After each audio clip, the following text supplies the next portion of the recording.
Hi guys, welcome back to my channel. Okay, today what I'm going to do is I'm going to give you some 5 basic tips that I would give to anybody who came to me and asked, what are some things, what advice you would give if somebody was going to start intermittent fasting? These are 5 tips that I've come to learn that are very important, and I thought I'd share them with you. First tip is you want to define your goal and your why. And those can be intertwined, and your goal can be for many different reasons. For me, I came to intermittent fasting for weight loss, which it did provide for me. But through that, I also found that it helped me heal different things in my body. It gave me mental clarity. It gave me more energy. It made my spiritual life deeper. So there's so many reasons why that we can decide to intermittent fast. But what is your goal? And make it clear that you have that goal and that why very clear, so that on days when you might feel like this isn't working or why am I doing this, you have a clear vision. Even writing it down and looking at that every day before you start your day. Why am I doing this? When I first started, it was for weight loss. And I make no bones about that. But through intermittent fasting, I have learned I've gained so much health, so much mental clarity. It's affected every aspect of my life. So that's why I continue to do it. But have a clear vision of why you're deciding to do this. Because when somebody comes to you, this is going to be the hardest part. When someone says why, you want to be ready to explain why. Not that you have to have a big explanation, but just say, I'm trying this to lose weight. I'm trying this to bring down my blood pressure. I'm trying this to bring down my cholesterol. Whatever it is, I'm pre-diabetic and I'm trying to regulate my blood sugars and keep them at a healthy level. There's so many different reasons, but have a why so that you become confident in letting other people know, or that you're more confident in your own decisions so that you can stick to it. Tip number 2 is education, ongoing education. Now, I have told you that this book, Fast, Feast, Repeat, look, I'm reading it. I know what this book is, Fast, Feast, Repeat, but it is such a book full of so much knowledge. And if you don't have a clear why, this will give it to you, because you'll have so much education. You'll read so many studies in it. You'll know why for you've chosen to do this. And the more education, the more that we can learn about any subject, really, the more confident we become in it. So the confidence that we gain by learning gives us confidence, so that you can confidently remind yourself, remind others, share with others, whatever it is, but so that it helps keep the momentum and keep you going. Because there may be days that you're thinking, why am I doing this? What was it?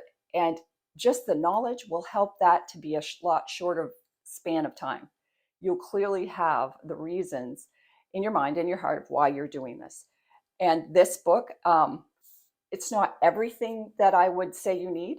It is everything you need to get started. I mean, she even has a fast start guide in here to help you at first 28 days to get started intermittent fasting, and walks you right through it, and explains how to move into that. But the other thing is to continue on. There's so many other books. She has other books. Delay, Don't Not Deny is her first book, Jen Stevens, that I read. There's just the Complete Guide of Fasting. That's from Dr. Jason Fung. There's just so many books out there that you can you can read, listen to. I listen to them. There's also YouTube channels, there's podcasts, there's blogs that you can go and read.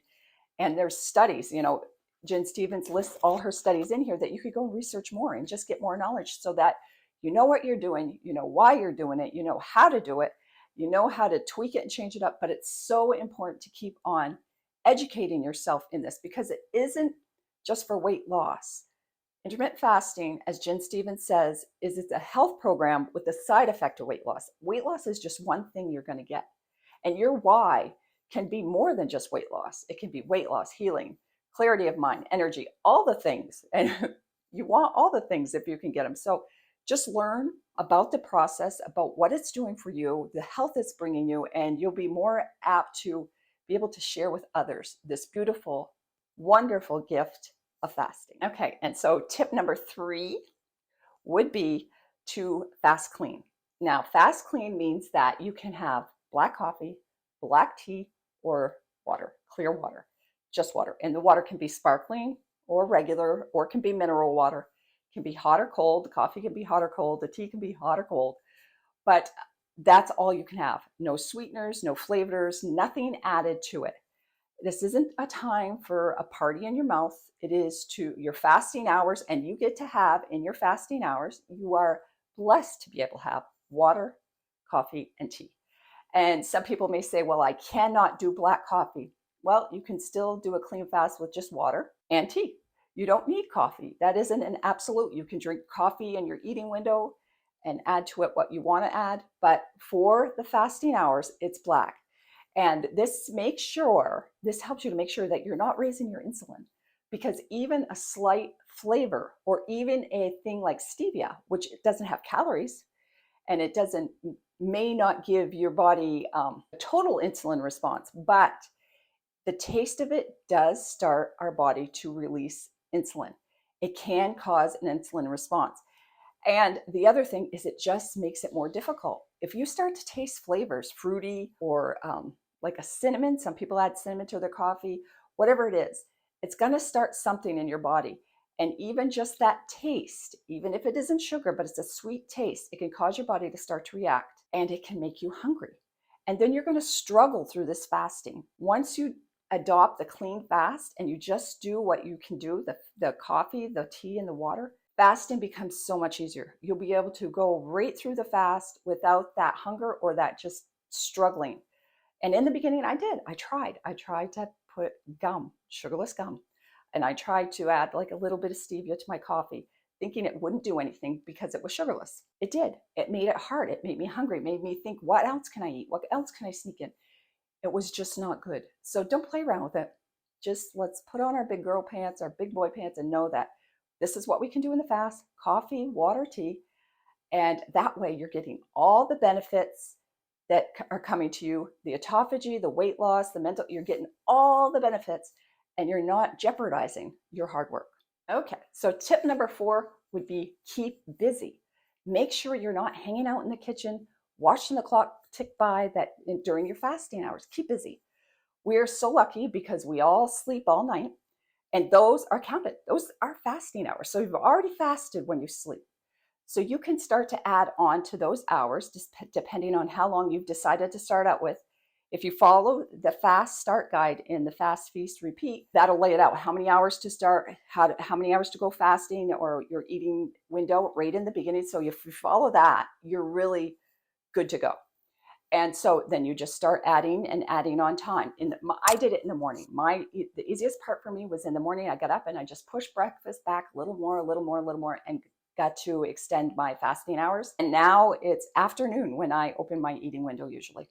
So, but you want to keep busy. You want to make sure that you are cleaning, do some deep cleaning, some organizing, some, whatever it is, clean things out, do things like that. Go for a walk. Walking is such a good thing to clear your mind. It's good for you, helps you feel better, and get your mind off food. Nobody's really thinking about food when they're walking. At least I don't think so. Nature walk, outside, whatever it is, go do some yard work, plan things in that time frame when you're fasting. One of the things I've always done that I've tried to do is my fasting hours is plan like doctor's appointments, hair appointments in that time, because you're not so apt to put things in your mouth when you're in a doctor's office or whatever, getting your hair done. I love to go get my hair done, and it's late morning usually. I'm sipping on my black coffee, and by the time I'm done, my eating window's open. So it makes it easy. Just make sure that you're busy. Okay, and so my 5th tip would be enjoy this process, enjoy this journey. I have had so many changes and so many blessings over these last years after I've incorporated intermittent fasting into my life. So many blessings. It has made my prayer life deeper. It has made my mental clarity clearer. I've gained confidence. And the confidence came from because it had me realize, taught me a lesson that if I want to change, then I can put things into place, habits into place, change something and make a change. I can change my life. I can change my health. I can change things just by adding in and committing to some habits. And that has given me confidence, and that's through intermittent fasting. That has brought confidence into my life that I never had before. So enjoy the changes and the process of it all, the learning, The more you learn, the more you want to learn, the more your mind expands. It's just a wonderful, wonderful journey. It isn't going to happen overnight, and some people it takes a lot longer for them to really appreciate the benefits. But right off the get-go, the clarity of mind and that ability to have, just to know you have self-control, that you can decide if you eat or you don't eat, what goes into your mouth, what doesn't go in. You have that control. It's just a wonderful, wonderful thing. And as you go through this, the healing you'll feel, the clarity you'll feel, the energy you'll feel, um, the time spent in prayer, how that takes on a whole different meaning. These will be wonderful things that you get to experience.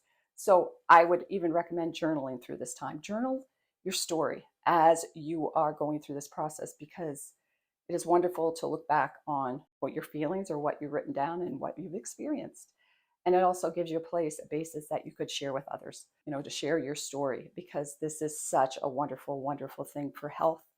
And health is so important in this day and age. I think, well, it's always been important, and it is so important still today. Health, the health of your body and mind, is so relevant to everything that you're experiencing. So, and intermittent fasting is just a tool that we have. It doesn't cost anything. It's just a matter of making a decision, and you can start this moment.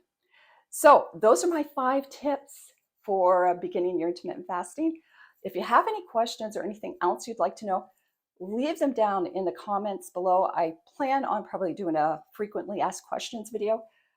This was a question that I had gotten quite a bit, so I just thought that I would give you my top 5 tips. And anything else you'd like to know, I'll put a link to also that book down below and some other resources that you can check out. Make sure you like this video, subscribe if you haven't, and I will see you in the next video. Bye-bye.